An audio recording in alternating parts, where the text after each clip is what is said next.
All right, so let's get into the pros and cons versus using Crystalac and Epoxy. So these are just my personal opinions, and I want to be able to give you as much information as I possibly can and be as honest as I possibly can, because I know this can be overwhelming and it can be hard to decide where you're going to go. So in this video, I'm going to talk about 5 key differences between Crystalac and Epoxy that I think every crafter should know. Towards the end of the video, make sure you stick around because I'm going to go through some of the cons of using Crystalac instead of Epoxy, because I just think that you deserve all of the honest information that you can get. If you're new here, my name is Allison, and here on the Allison Crafts YouTube channel, I'm dedicated to providing you quick and easy to follow tutorials so you can get the confidence to make the crafts all on your own. And I have big plans for this channel, so if that sounds cool to you, consider subscribing down below so you don't miss any future content. And if you're enjoying any of my videos, shoot me that thumbs up because it really does support me. This is actually the 3rd video in a series I'm making of introducing you to Crystalac for tumbler making and keychain making. So if you missed video 1, I'm going to link it right here. You can go back to video 1, grab that free shopping guide and checklist, and get that basic information in video 1 and video 2. And in this video, I'm going to go through those pros and cons. So let's get started. So I want to start by saying that there are pros and cons to both. Okay, and maybe you're going to use both of them. Maybe you're going to use one of them. Like, some people are very intensely in one side and the other, and like, it's a lot. So you should just be armed with all of the information that you need to do what's best for you, because you are the only one who can answer that. So key difference number 1 is safety. Epoxy, you can read more about exactly what's in it, but that it is a part A and a part B. It's a resin and a hardener, and when they combine, they have a chemical reaction, and that chemical reaction lets off dangerous fumes.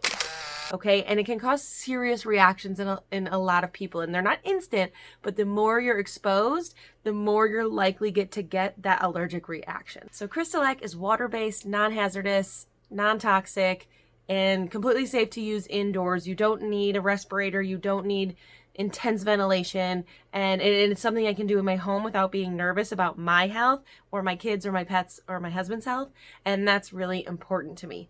If you are going to still use epoxy and you think that's what you want to do, or you want more information on how to do it safely, I'm going to recommend a Facebook group down in the comments below, and they can point you in the right direction. The safety piece is undeniable, and that's the number 1 reason why I will choose Crystalac every time, because when I was using epoxy, I was dealing with extreme headaches and difficulty breathing, so it's just not something that I can use. So the safety piece is difference number 1. Key difference number 2 is the application process. So again, epoxy is a part A and a part B. In order to apply the epoxy, you need to measure out equal parts. You need to make sure you mix it really well. And if you don't mix it well, or something's off with your ratios, it's not going to cure properly. So you do have to spend that time mixing before you apply the product. Crystalac is different. It's just comes in a tub. You just straight up put it right on your cup. And since there's no mixing and no chemical reaction, you don't have to worry about those dangerous vapors entering your house.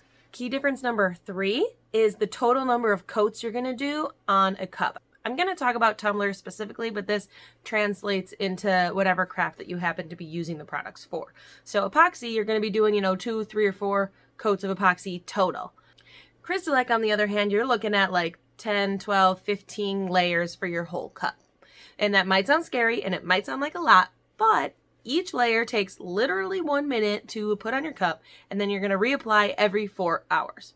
So I personally don't think that the amount of time it takes to do all of this is any different. Like, it's just redistributed amongst the total time it takes to do a cup, and I think the total time it takes to do the cup is pretty comparable. But keychains specifically do take longer with Crystalac, and I'm going to get into that later. Key difference number 4 is just general issues and troubleshooting.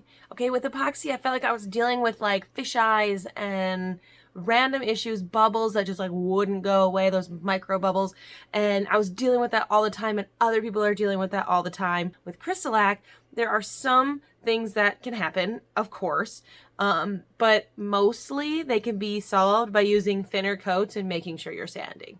Like, it's very forgiving, and it's a lot easier to get the product to be flawless, in my opinion. Key difference number 5 is cure time.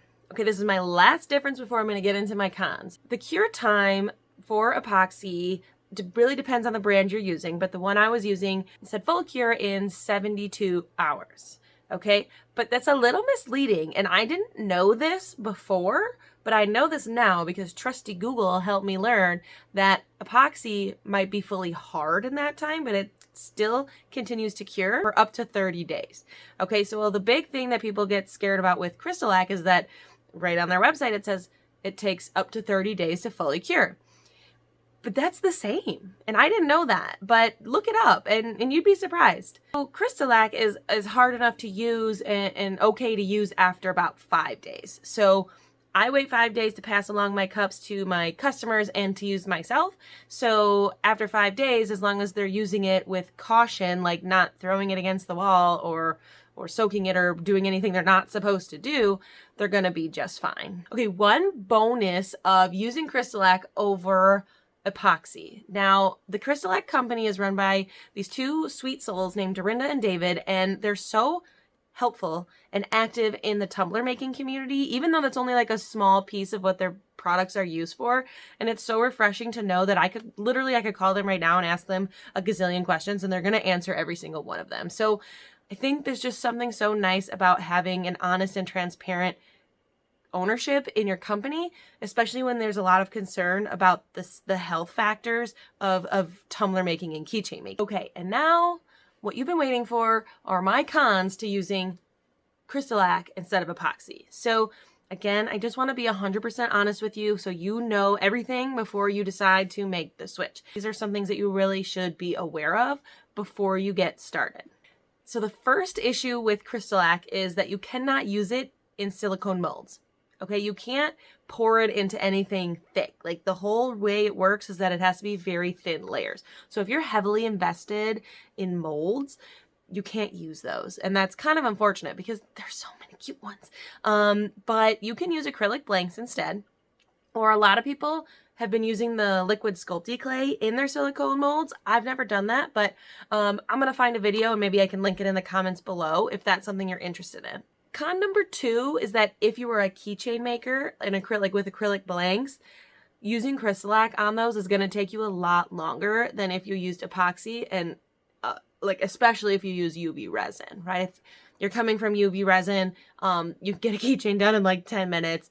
Epoxy, you can get it done in like 2 days, maybe 3, depending on the design, of course. And Crystalac, you're probably looking at least 3 days to get done with a keychain. If you're talking about glitter and vinyl, again, the design matters. So it's just something to be aware of, that it does take longer, but they still turn out super shiny and super cute. And I don't mind spending extra time if it means that I have less to worry about in terms of safety. And there are ways to make the keychain process making faster, and I will link a video here right now and showing you how I do that. So con number 3 is the ability to use alcohol inks.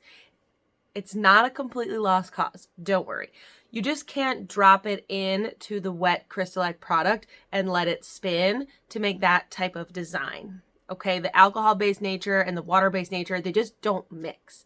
So you can't mix them together, but what you can do is you can do designs like wood grain designs or saran wrap designs or marble designs, you know, things that you're painting right on the cup. And as long as you seal it with like Kamar varnish spray, you can then put the Crystalac over the top of it to make it shiny. So it's not a completely lost cause, and there are other methods to doing swirl cups. I'm going to link one right here that I use the Crystalac pigments, and I also have a video using mica powders to do that as well. So before I close out this video, I just want you to know that I know can all be overwhelming. Please comment below if you need any help or shoot me a message on Instagram. I'm happy to totally walk you through the process whenever you need it. In the next video, I'm going to talk about my top tips and tools to be successful at making tumblers and keychains, and that'll be the last video in this series. I hope you'd enjoyed it so far. Again, join me in that next video, top tips and top tools.